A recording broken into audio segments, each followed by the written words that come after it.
Hello all, అందరు ఎలా ఉన్నారండి? బాగున్నారు కదా?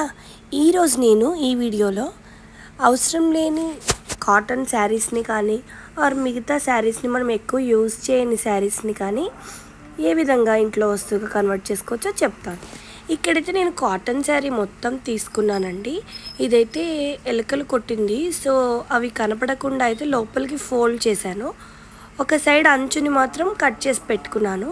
ఇంకా మిగతాదంతా ఇలా ఫోల్డ్స్లా చేసేసి దానిని స్టిచ్ చేస్తున్నాను. చూశారు కదా, ఇలా సైడ్స్ అన్నీ స్టిచ్ చేసుకుంటున్నాను. మిషన్ ఉంటే ఇదేనండి లాభాలు. ఏది కావాలంటే అది కుట్టుకోవచ్చు.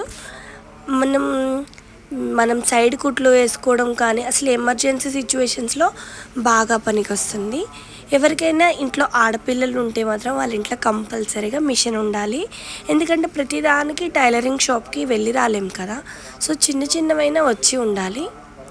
ఈ విధంగా అన్ని సైడ్స్ అయితే చక్కగా స్టిచ్ చేసుకోవాలి. మనం ఏవైతే ఫోల్డ్స్ చేసామో అవి మిస్ అవ్వకుండా అవి ఎక్కడ దాకా ఉన్నాయో అక్కడ ఇలా స్టిచ్ చేసుకోవాలి. ఇదైతే మా మిషన్కి మోటార్ రాక ముందు తీసిన వీడియో అండి, అందుకని నేను మాన్యువల్గా దీన్ని స్టిచ్ చేస్తున్నాను. ఇది మనం డోర్ మ్యాట్ లాగా మనం ఈరోజు స్టిచ్ చేసుకుంటున్నాము. సో అందుకనే డబల్ కుట్లు అట్లా ఏం అవసరం లేదు కొంచెం స్ట్రాంగ్గానే కావాలి అనుకున్న వాళ్ళు డబల్ కుట్లు వేయండి. నేను దీనిపైన బార్డర్ లాగా కూడా వేద్దామని కాబట్టి అప్పుడు ఇంకొక స్టిచ్ వేస్తాను కాబట్టి నేను సైడ్ 1 స్టిచ్చే వేసుకున్నాను.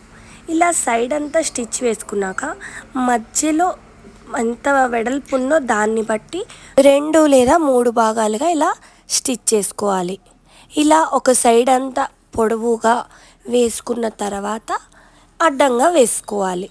ఇప్పుడు ఇది పొడుగులో నాకు 3 భాగాలు చాలు, అందుకని నేను 2 స్టిచ్లు వేసుకున్నా. ఇలా అడ్డంగా నాకు ఒక 5 భాగాలుగా కావాలి. ఈక్వల్ పార్ట్స్ లాగా చూసుకున్నాం. మరీ ఇక కొలతలు వేసి అక్కర్లేదండి, ఇంట్లోకి మనం యూజ్ చేసుకునేదే కాబట్టి అలా సుమారుగా ఒక 5 కుట్లు అయితే వేసుకున్నాను. చూసారు కదా, బ్యూటిఫుల్గా మ్యాట్ అయితే రెడీ అయిపోయింది. ఇంకా దీనికి బార్డర్ కూడా నేను వేసేసాను, ఆ క్లిప్ మిస్ అయింది. సో ఇంకా బ్యూటిఫుల్గా మన మ్యాట్ రెడీ అయిపోయింది. దీన్ని ఇలా యూజ్ చేసుకోవడమే. ఇది చాలా లేయర్స్ వేసాం కాబట్టి తడిని కూడా బాగా ఆపుతుంది, డ్యూరబిలిటీ కూడా ఎక్కువగా ఉంటుంది.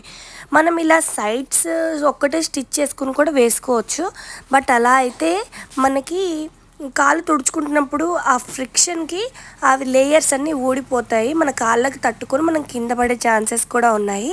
అందుకనే ఇలా మధ్యలో కూడా బాక్సెస్ లాగా వేసుకుంటే చాలా డ్యూరబిలిటీ ఉంటుంది. ఇంకా నేను ఇదే విధంగా 3 శారీస్ని తీసుకొని ప్రతి శారీని 2 పార్ట్స్గా కట్ చేసి వాటిని మంచిగా ఇలా స్టిచ్ చేశాను. ఇదైతే మా బెడ్ మీదకి అండ్ బొంతలాగా కూడా మనం యూస్ చేసుకోవచ్చు కదా. అందరూ హాల్లో నిద్రపోవాలనుకున్నప్పుడు కింద సైడ్ బొంతలాగా మనం యూస్ చేసేసుకోవచ్చు. ఇదైతే చాలా చక్కగా వచ్చింది. నా ఈ వీడియో మీకు నచ్చిందని అనుకుంటున్నాను. మీరు కూడా ఇలా ట్రై చేసి ఎలా వచ్చిందో నాకు చెప్పండి. బాయ్ బాయ్, సబ్స్క్రైబ్ చేసుకోండి.